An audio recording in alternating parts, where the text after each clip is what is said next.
Hello guys, it's Ironhawk and welcome back. Now today's video is my 5,000 subscriber special, and many of you will know that I got some people from this community to go into one server and take part in some huge battles with some other communities. Before I show you these battles, we need to set the scene. The Targaryen army has finally reached Westeros, landing in the Stormlands held by the House Baratheon. Upon landing, they begin the ride towards the keep of Blackhaven, where they won their first decisive battle of the war to come. After seizing Blackhaven Castle, Daenerys hears word of a Lannister army approaching from the east. So it was up to us to defend the castle from the Lannisters. However, they didn't come alone, they actually brought the Lorraines with them, and altogether they had 100+ people against our 45 to 50.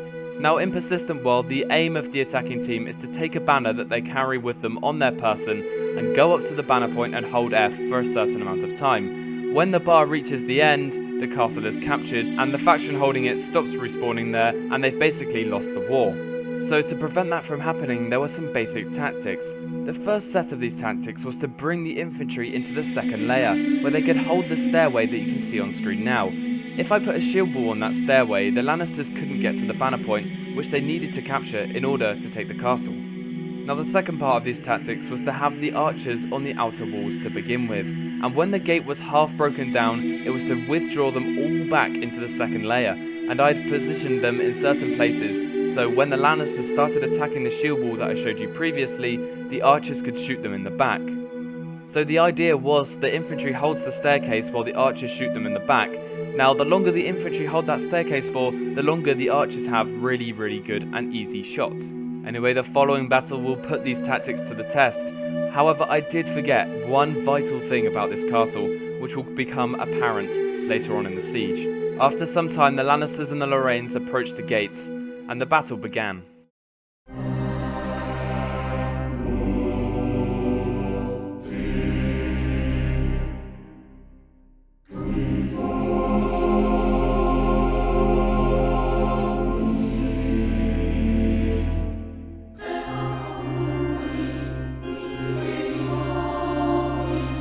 At this point in the battle, I presumed the Lannisters were going to go for a full-on infantry push through into that courtyard.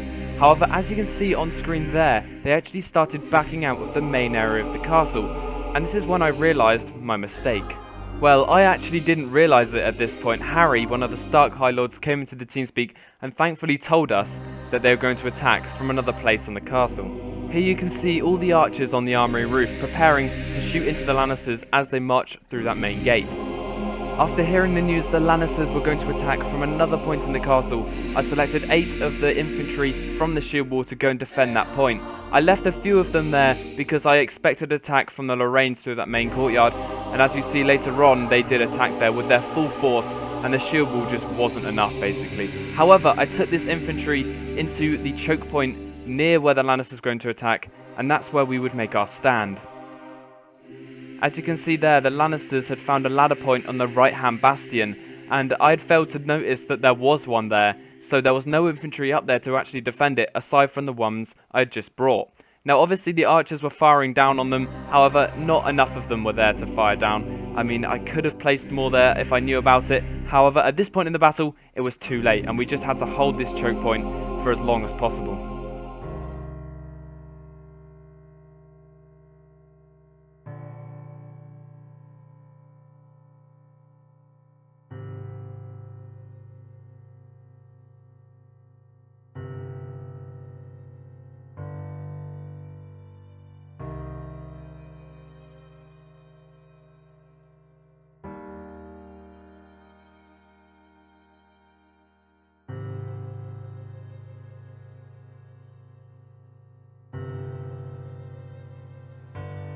As you can see, the shield wall broke pretty quickly. The Lannister infantry were very experienced, and they used their two-handers to upswing us, getting out of range of our small one-handed weapons, and they just crushed through or broke through our shields, and we didn't stand a chance basically.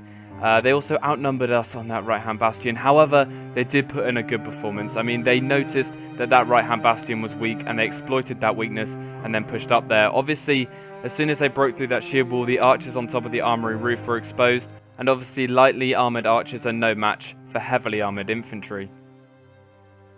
Now when you respawn, you obviously respawn in your own castle, and this is something else I failed to notice, that the spawn point had changed from the outer courtyard to the inner keep, which is quite annoying because we could have hit them in the back after they were all ganged up on the banner point against the last remaining infantry. Now obviously you can see here the Lannisters and the Lorraines are pushing up into the banner point, where a few infantry held for as long as possible, holding them up at the top of the staircase there, doing a very good job if I can say so myself. And obviously the Lannisters and the Lorraines had complete control of the courtyard. Their archers were suppressing ours, we couldn't get any shots off. We were getting attacked from two angles now. Obviously the inner keep had been lost, and so had the outer walls. And then it was just spawn killing, and yeah, we basically lost that siege, but there was another one to come.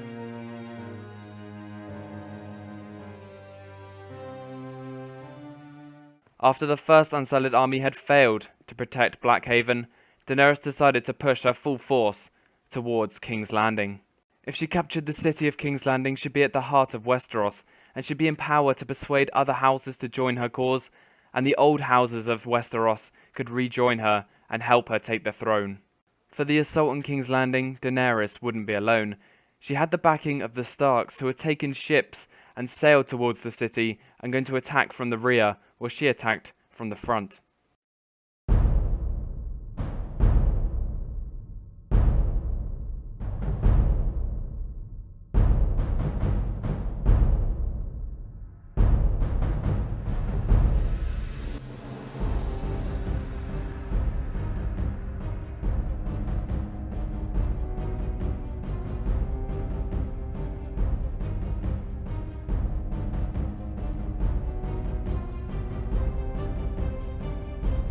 Here you can see the Stark navy attacking King's Landing from the rear. Now hopefully they will be able to push through at the same time we could push through, and we would meet in the middle, crushing the Lannisters in between us. To say the least, this battle was not going to be an easy one. There was around 80 to 90 attackers against 60 Lannisters, all hauled up in one of the best castles in Persistent World, and later on you'll just see how hard it is to take. However, we decided why not go for it. We're going to have some fun along the way, and we might even win. Now at the beginning of the battle, I decided to go out on my own and try and scout out the castle a little bit to see what it was like, because I had no idea how to take it. As you can see on the left and right here, there are two bastions where I placed the doctors behind because they could heal the soldiers without getting shot. Here you can see the infantry are starting to move up, and I told them to hide behind these little embankments where they couldn't get shot by the enemy archers. Now my archers were actually going to be suppressing and killing as many of the enemy archers on those two bastions. This basically reduces their fire onto our infantry, and obviously I want as many of my infantry alive as possible for when I push through the gate. Here you can see I'm scouting out the main area at the front of the castle, and as I mentioned earlier, there's a left and right bastion. Now these two bastions were in very good positions from the defenders' point of view, because they could actually create a crossfire on the infantry advancing. Now this means that the infantry, no matter what way they're pointing their shields, the archers are going to be able to shoot them in the back. Now the only way to prevent this is to get my archers to suppress one area of the walls, and then the infantry can point their shields to the other area and hopefully not get shot. Unfortunately, I forgot to hit record as we're advancing towards the castle. However, we lost about 3 or 4 guys to archer fire because they could shoot us from every angle. Now, as you can see, I've got the infantry jumping with their shields up to prevent the archer fire on the people at the gates. Now, the people at the gate were breaking down the 2 gates, so later on we could push through.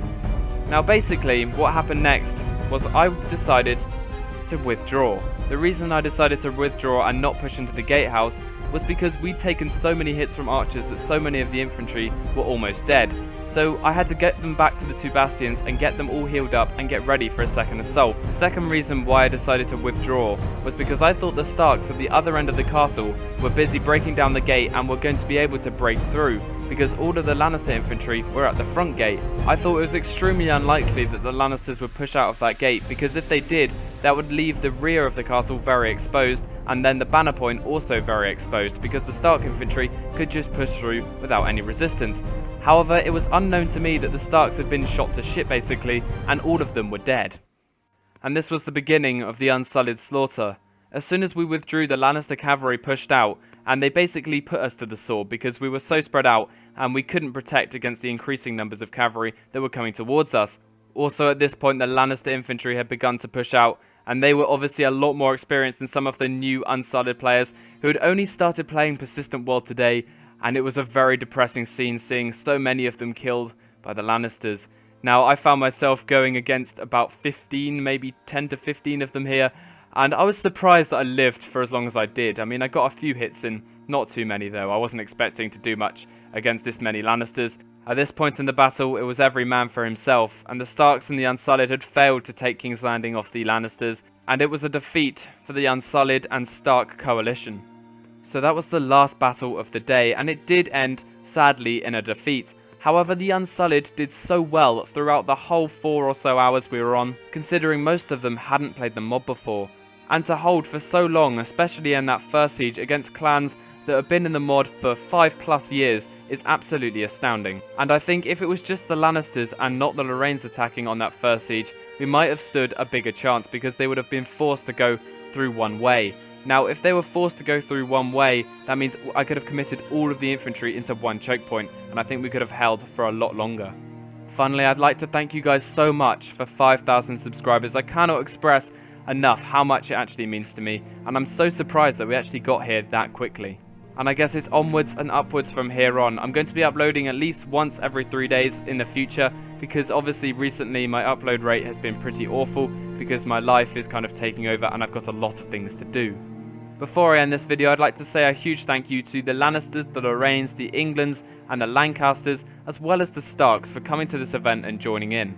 And I'd also like to say goodbye to the Lannisters because they actually disbanded after this event was over. And I never thought I'd say this, but it's sad to see them go. Anyway guys, thank you so much for watching. Thank you so much for 5,000 subscribers, and it's onwards and upwards from here to 10,000. And let's hope we can reach that as quickly as we hit 5,000.